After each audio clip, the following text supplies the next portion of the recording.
There's a specific kind of silence that follows a betrayal.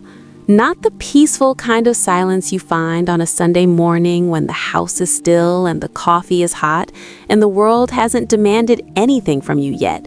Not that kind. I'm talking about the silence that rushes in like a flood, the moment the ground drops out from underneath everything you thought was real. The silence that swallows you whole before you even have time to scream. The silence that sounds, if you listen closely enough, almost exactly like the life you thought you had, collapsing in on itself, brick by brick, until there's nothing left but rubble and the echo of your own heartbeat asking, "How did I not see this coming?" I was 31 years old, 14 months into chemotherapy, and completely bald when I found out that my husband of 6 years had been sleeping with my best friend for the better part of a year. Let me say that again, because I think it needs to sit in the room for a moment. I was fighting for my life, and the two people I had built that life around were busy dismantling it behind my back. My name is Sophie, and this is the story of how I lost everything: my health, my marriage, my best friend, my sense of self, and how, when the dust finally settled and karma finished doing what karma does, I ended up with more than I had ever dreamed of. Not a fairy tale, not a fantasy, the absolute, verified, documented truth. Let me take you back to before, because you need to understand what before looked like to understand exactly how much was taken from me. I met Daniel at 24 at a housewarming party in North London thrown by a mutual friend neither of us particularly liked, but both of us were too polite to stop seeing.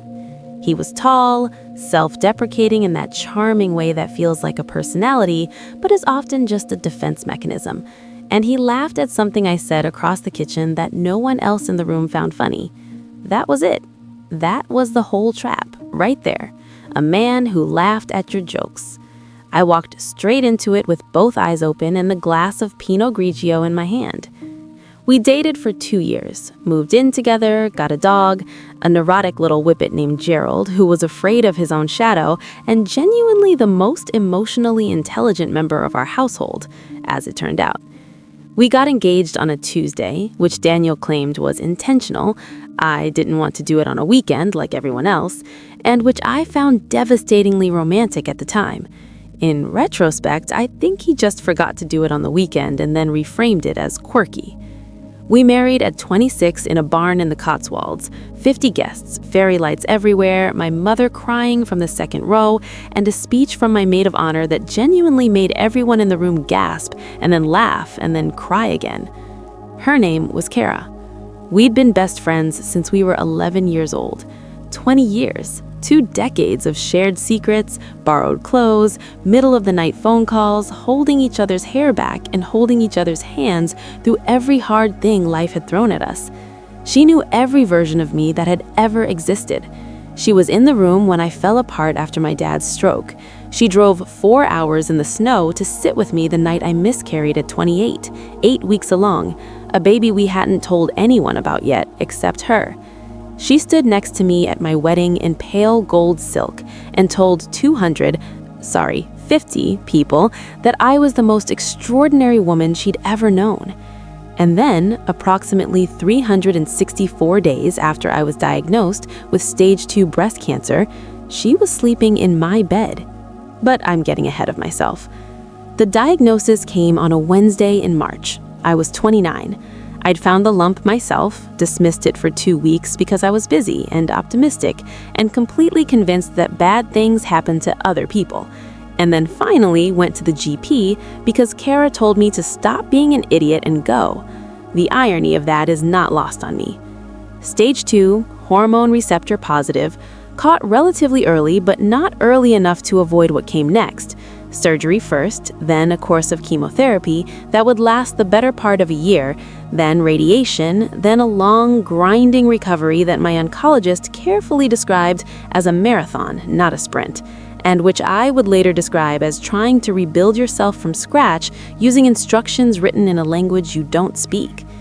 Daniel was, in those first months, everything I needed him to be. He came to every appointment. He held my hand in the waiting rooms, those awful waiting rooms with the outdated magazines and the careful, practiced smiles of the staff who had learned how to be warm without making promises. He shaved my head with me when my hair started falling out in the shower, sitting on the bathroom floor at midnight, both of us crying and laughing at the same time in that hysterical way you do when something is both terrible and absurd and you have absolutely no idea how to process it. He cooked, badly but genuinely, and he picked up prescriptions, and he told me every single day that I was beautiful. Cara was there too, every week, sometimes twice a week. She brought food, she brought films, she sat with me through the worst of the nausea and never once made me feel like a burden.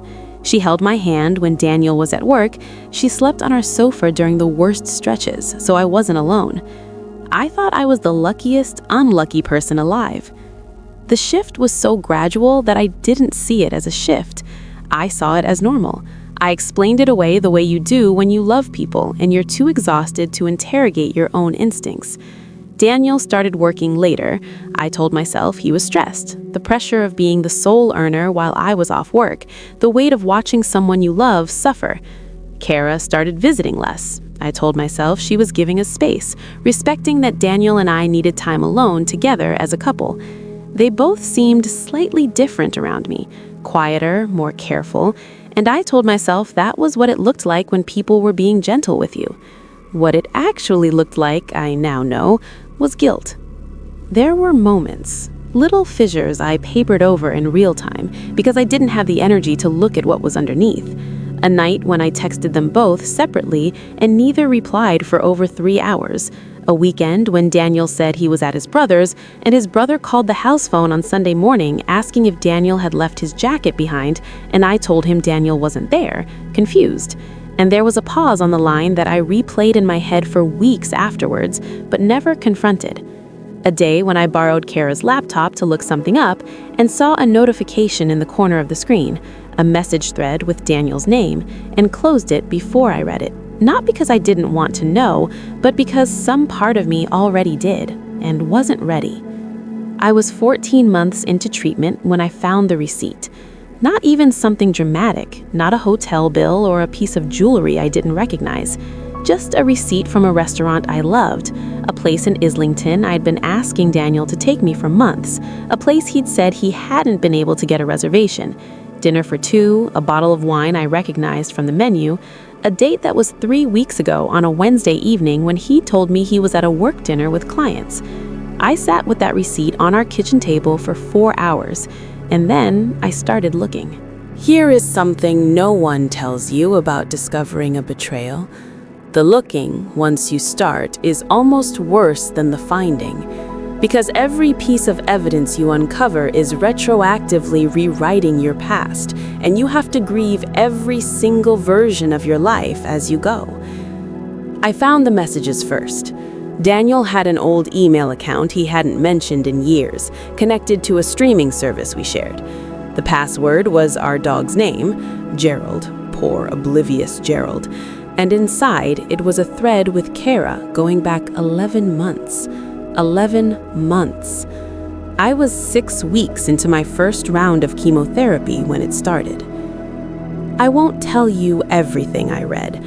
Some of it isn't mine to share, and some of it I have spent considerable energy trying to forget, but I will tell you the parts that mattered.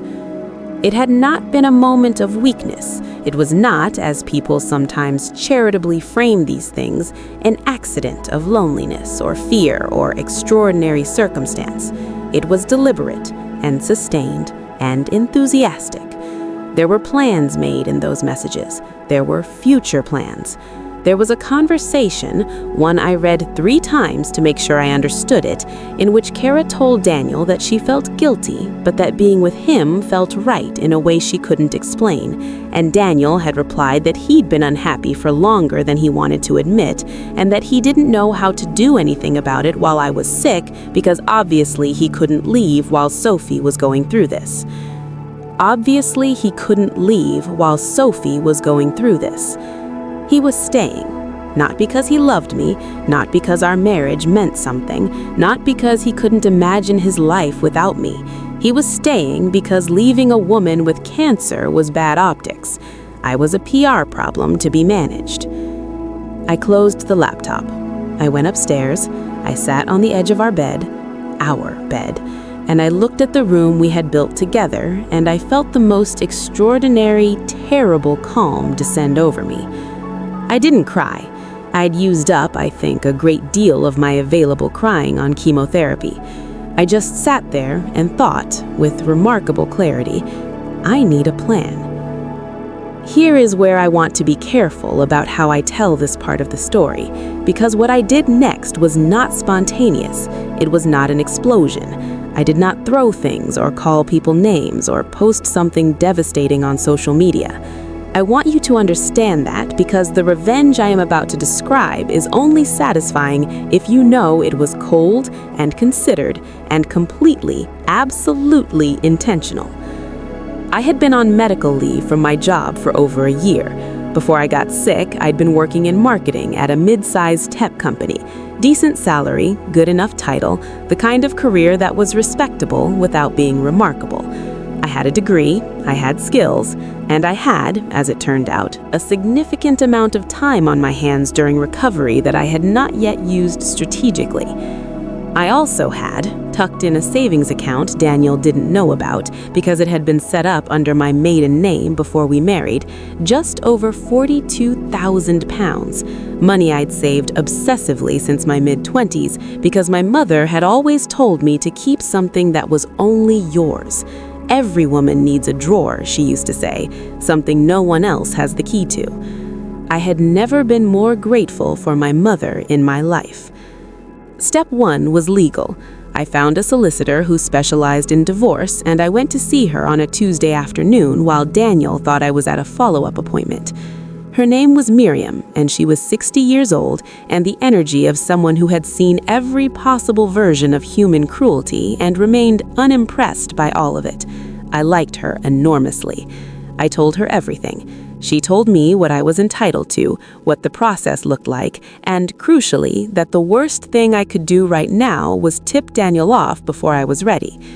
You are holding all the cards, Miriam told me, tapping the desk between us. The only way you lose them is if you show them too early. So I didn't. For 6 weeks, I continued to live my life as though nothing had changed.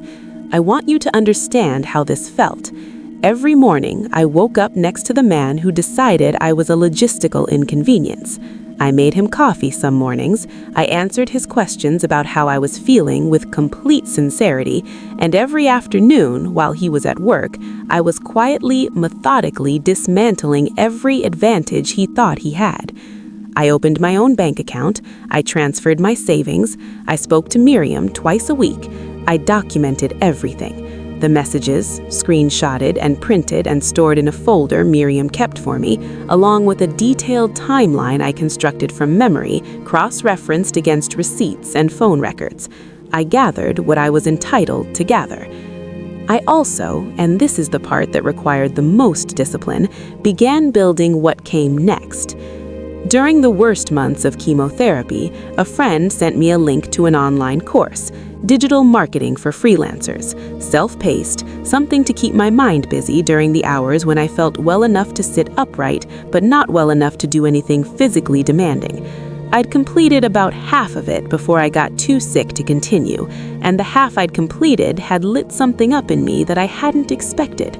I was good at it, actually, better than I'd been at my old job, because this required a kind of strategic, analytical thinking that I'd never been given proper room to use before. In those 6 weeks of waiting, I finished the course, I built a portfolio, and I reached out, very quietly, to a woman I met in an online support forum for cancer patients, a woman named Diane, who ran a small but growing e-commerce brand and had mentioned offhandedly that she was struggling to find someone who understood content marketing. We had a video call, then another. By the end of week 5, she had offered me a part-time consulting contract. I said yes. I didn't tell Daniel. On a Sunday morning in October, 6 weeks after I found the receipt, 14 months after I started chemo, on a day when the autumn light was coming through the kitchen windows the way it always had, golden and indifferent, I sat down across from my husband at the breakfast table and I told him what I knew. I watched the color leave his face in real time. He did what guilty people do when they are cornered. He denied briefly, then minimized. Then, when it became clear that denial and minimization were getting him nowhere, he pivoted to honesty, which in his case arrived dressed up as victimhood. He'd been struggling. He'd been scared. He hadn't known how to cope. He'd made an unforgivable mistake, and he was so sorry. I let him finish. Then I slid Miriam's card across the table and told him she'd be in touch. I want to tell you about the moment I told Cara because it is important and because I think it is the part that cost me the most in the end. Not the marriage. The marriage I had already undone in my head, but Cara. Cara was my person. Cara was the architecture of my adult life. Losing her was not a clean cut. It was an amputation. I called her rather than see her because I knew that if I saw her face, I might falter. I told her what I knew. There was a silence on the line, that silence again, that particular silence, and then she started crying. She said she was sorry. She said it was never her intention. She loved me. I said I knew, and I said goodbye, and I didn't speak to her again. The divorce took 7 months. Daniel had more to lose than he apparently remembered. Assets, equity in our flat. Gerald, the whippet, who the solicitors tried to argue was joint property and who I was awarded full custody of on the grounds that Daniel had never taken him to the vet. In the settlement, I walked away with the flat, a significant cash portion, and a clean break. By the time the papers were signed, I had 4 clients. By the time the flat sold and I moved into a smaller, entirely mine, genuinely perfect apartment in East London, I had 8. But karma, as I said, was not finished. I have thought a lot in the years since about whether what happened next counts as revenge or karma or simply the natural consequence of building your life on someone else's suffering. I've landed, tentatively, on all 3 simultaneously. 8 months after our divorce finalized, Daniel and Cara went public. They posted a photograph on Instagram, the 2 of them at what appeared to be a dinner party, her hand on his arm, both of them smiling with the slightly overcorrected cheerfulness of people performing happiness for an audience. The comments were exactly what you'd imagine. Some people were kind. Some people, who knew me, were decidedly not. I did not comment. I did not post a response. I did not subtweet or vague book or do any of the things that I will admit I had rehearsed in my head at 3 a.m. during the harder months. I screenshotted, texted it to my therapist. Yes, I had a therapist by then. Recovery demands it. And she replied, "How does this make you feel?" And I sat with that for a moment, and I replied, honestly, relieved. Like I can finally stop watching for it. What I was doing while they were going public was growing. Diane's brand had expanded. I'd taken on a team under me, 2 junior marketers, both young women I'd found through a network for freelancers, both extraordinarily talented. We had quadrupled Diane's online revenue in 10 months, which she announced on LinkedIn in a post that tagged me by name and described me as the single best business decision she'd made in 5 years. That post was seen by a former colleague of mine who had recently been appointed the head of digital for a luxury wellness brand, a proper, funded international brand, who slid into my LinkedIn messages the following morning and asked if we could talk. We talked. 6 weeks later, I had a contract that tripled what I had been making at my old marketing job, with remote-first hours, a team budget, and a title that I still sometimes look at and quietly cannot believe is real. The health front had its own timeline. 12 months after the divorce, I received the word I had spent years holding my breath for. Clear. No evidence of disease. My oncologist, a remarkable woman named Dr. Patel, who I would genuinely follow into battle, sat across from me in her office and told me that by every measurable indicator, I was well. I walked out of that hospital and I sat on a bench outside and I cried for the first time in a very long time. Not from grief, just from sheer bone-deep relief that the story had kept going. Gerald was with me. He put his thin, whippet head on my knee and looked at me with his enormous, worried eyes, and I told him we were okay. Now, about Daniel and Cara. I want to be precise here because I think precision matters when the universe is making a point. I didn't do anything to them. I want to be clear about that. I didn't contact them, didn't interfere with their relationship, didn't say anything publicly or privately that was designed to cause them harm.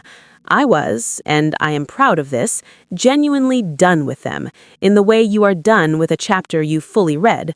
I'd processed the grief, I'd done the work, I had genuinely moved forward, which made what happened next feel almost cosmically elegant. Daniel, as it turned out, had a type. And that type was not, as I had once believed, Sophie. His type, as Cara had the considerable misfortune of discovering approximately 14 months into their relationship, was whoever was not Daniel's current partner. She found the messages the same way I had, through an email account. The same platform, different woman. She told a mutual friend who told another mutual friend who eventually, not through any mechanism I set up or encouraged, told me. I sat with this information for a quiet moment, and then I felt something I genuinely had not expected to feel, which was a complicated, reluctant compassion for Cara, alongside a very clean, very crisp sense of vindication for myself. Because here is what I've come to understand.